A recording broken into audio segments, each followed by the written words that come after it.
Hello everyone. आज से हम हैंडराइटिंग स्टार्ट कर रहे हैं, जो कि एकदम बेसिक शेप से होंगे, जैसे कि स्टैंडिंग लाइन, स्लीपिंग लाइन। बहुत छोटे छोटे बच्चे होते हैं, वो लिखते तो है लेकिन अच्छे से लिख नहीं पाते, क्योंकि कहीं ना कहीं उनको थोड़ा सा एकदम सिंपल सी ABCD हम बचपन से सीख रहे हैं, लेकिन फिर भी कहीं ना कहीं कुछ ना कुछ कमी रह ही जाती है। बच्चे कहाँ पे गलती करते हैं ये आज हम देखेंगे, और एकदम simple standing line, sleeping line से हम ABCD देखेंगे। छोटे जो बच्चे होते हैं वो कहाँ पे गलती करते हैं, वो आज हम देखेंगे। देखो, ये है मेरी छोटी बेटी आशनी। हेलो। हेलो। ये 5 years की है। और तुम्हें ABCD लिखना आता है? लिख के दिखाओगे? ओके। तो ये एक मिनट, यहाँ पे लिखो तुम। ये पेंसिल, मैं दिखाती हूँ आपको वो कैसे लिख रही है। ओके।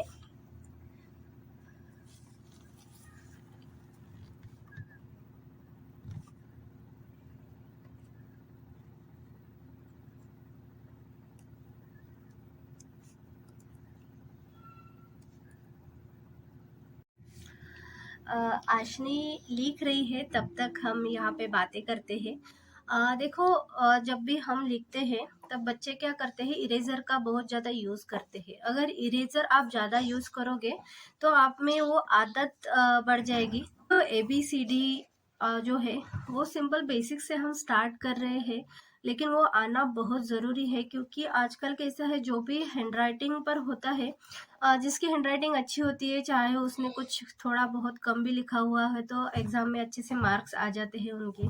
और जिनकी हैंडराइटिंग अच्छी है उनको हम हमारा समाज उनको होशियार बुलाता है। हालांकि ऐसा नहीं है, लेकिन फिर भी देखो, अभी मेरी बच्ची अभी लिख रही है।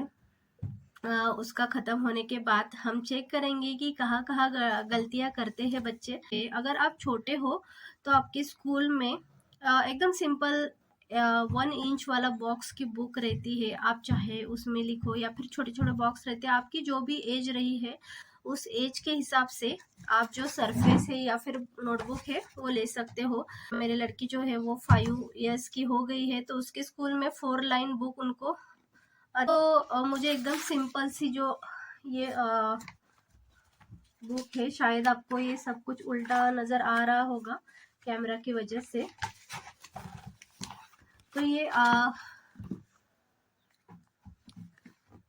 क्लासमेट की ये नोटबुक है। 100 पेजेस की ही यूज़ करना है, क्योंकि जब हम लिखते लिखते नीचे तक आ जाते हैं तब हमारा ये हैंड की मूवमेंट है वो अच्छे से नहीं हो पाती नीचे की तरफ।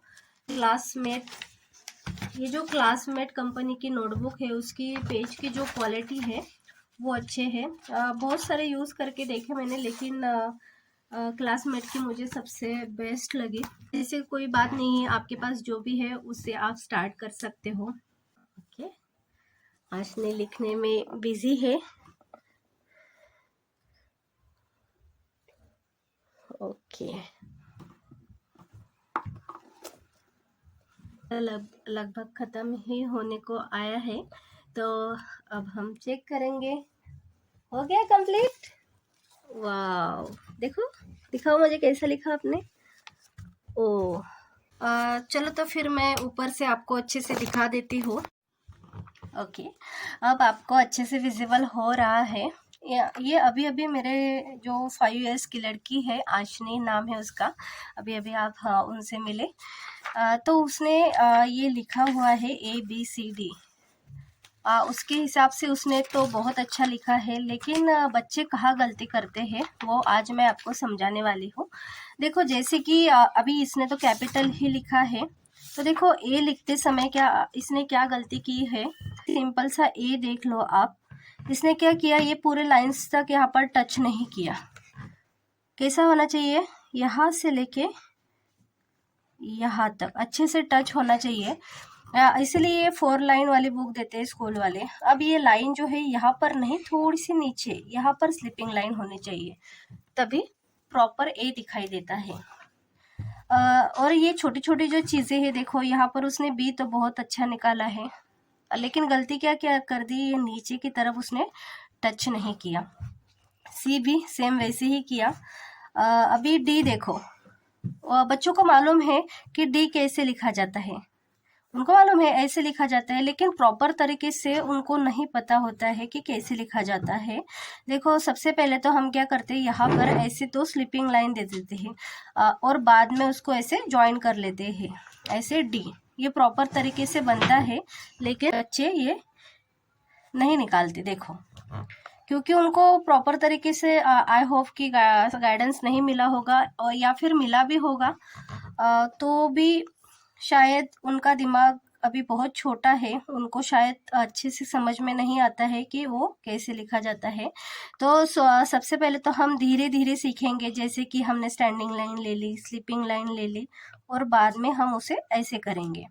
एक बार उनको मालूम हो गया कि यहाँ पर स्लीपिंग लाइन होती है, तो जब फास्ट भी निकालेंगे, देखो ऐसे एक ही इसमें ऐसे, तो भी वो प्रॉपर तरीके से ही निकालेंगे। अगर उनको मालूम ही नहीं है कि कैसे निकालना है, तो फिर वो तो उनके मन में जैसा आता है, उनका हैंड जैसे चलता है वैसे चलता ही जाएगा। देखो बहुत छोटे छोटे बच्चे होते हैं, उनका हाथ अच्छे से मूवमेंट नहीं करता। वो क्या करते हैं, सबसे पहले जो पेन होता है, पेन को ही उनको अच्छे से कैसे ग्रिप में पकड़ते हैं वो मालूम नहीं होता। तो वो क्या करते हैं, कोई बच्चे ऐसे पकड़ लेते हैं, देखो कोई कुछ अलग ही टाइप का पकड़ लेते हैं, कुछ अलग।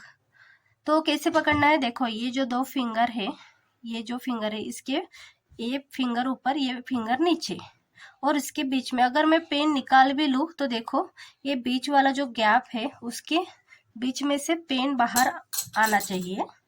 देखो ऐसे उनकी हाथ की जो फिंगर्स होती है वो बहुत छोटी छोटी होती है, उनको अच्छे से होल्ड करना नहीं आता। तो आप क्या कर सकते हो, जैसे कि मार्केट में या फिर ऑनलाइन भी आपको मिल जाएगा वो पेन को होल्ड करने के लिए, या फिर आप घर में जो पुराना आपका जो सॉक्स होता है उसको एक होल करके भी उससे एक फिंगर बाहर निकालो, फिर उनको पता चलेगा कि कैसे पेन को या फिर पेंसिल को होल्ड करना है।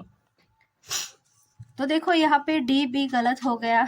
ई बहुत बच्चे निकाल लेते हैं, देखो ऐसे ऐसे, ये बराबर है लेकिन फिर भी प्रॉपर नहीं आया है।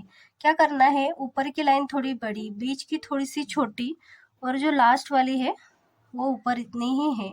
और बहुत बच्चों को ये भी मालूम होता है कि बीच वाली लाइन छोटी होती है, लेकिन वो फिर भी एक गलती कर लेते हैं, ऊपर की लाइन बराबर निकाल लेते हैं, बीच की भी बराबर निकाल लेते हैं, लेकिन जब नीचे की लाइन की बारी आती है वो बहुत बड़ी निकाल देते हैं।